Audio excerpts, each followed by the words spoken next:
ended the last video with our integration by parts formula. The integral of u dv is equal to uv minus the integral of v du. And so now let's actually do some examples with this. So our first example is going to be x times the integral of x times cosine x dx. And so in order to use our formula here, we want to say that part of the x cosine x dx is u, and part of this is dv. And so we have to make some decisions here, and there are some rules of thumb. So we'll kind of talk more about these rules of thumb later. But some good rules of thumb here is that we want to choose dv so that v is easy to calculate. We're going to have to do an integral to go from dv to v. And so we want to make our choice so that it's easy to do that integral. The other thing, and this is maybe even more important, is that we want to choose u so that du is algebraically simpler. So let's see how those, let me keep this on screen here. So the choice that we're going to want to make here is we're going to say that this is dv and this is u. So why does this kind of check out here? So we're writing this as u dv. So choosing dv so that v is easy to calculate. We'll be integrating cosine x. And that's a pretty easy thing to integrate, so that checks. We're going to choose u so that du is algebraically simpler. Well, if u is x, the derivative of that is 1, and so that is going to be algebraically simpler. So these are the decisions we're going to make. Let me maybe replace the colors there. So u is x, dv is cosine x dx.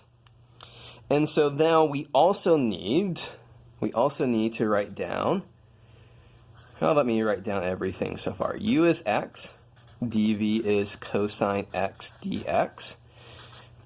We need du and we need v. So du here is just going to equal dx because the derivative of u the derivative of x is just 1. So du is going to equal dx here. And when we integrate cosine x dx, we're going to end up with, of course, just sine x. And this is one case where we don't worry about the plus c here. V just needs to be an antiderivative. We'll worry about the plus c, the constant, later on here. So we do all of these calculations. And now we're ready to apply the formula here. So the integral of u dv is equal to uv minus integral of v du. And so in this case, let's see. So u is x, v is sine x, minus v here is the integral of sine x, and du is dx.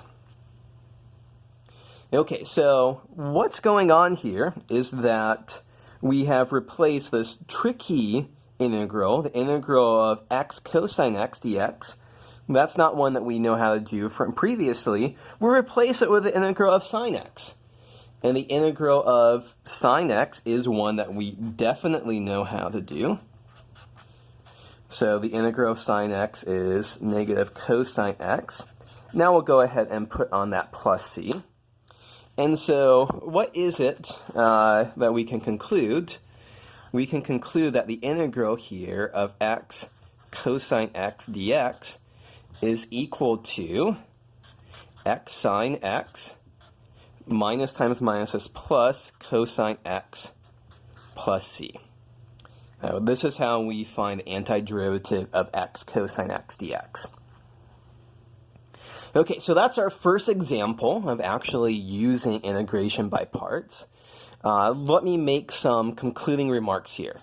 So concluding remark number 1, we should always be aware that we can check our work You know, in some certain sense, we should never be wrong when we are calculating out antiderivatives, because we can always check our work. So let's check that. The derivative of x sine x plus cosine x plus c. So this is going to be, here we use the product rule. So it's x times the derivative of sine x is cosine x, plus sine x times the derivative of x is 1, plus the derivative of cosine x, which is minus sine x, and the derivative of our constant is 0.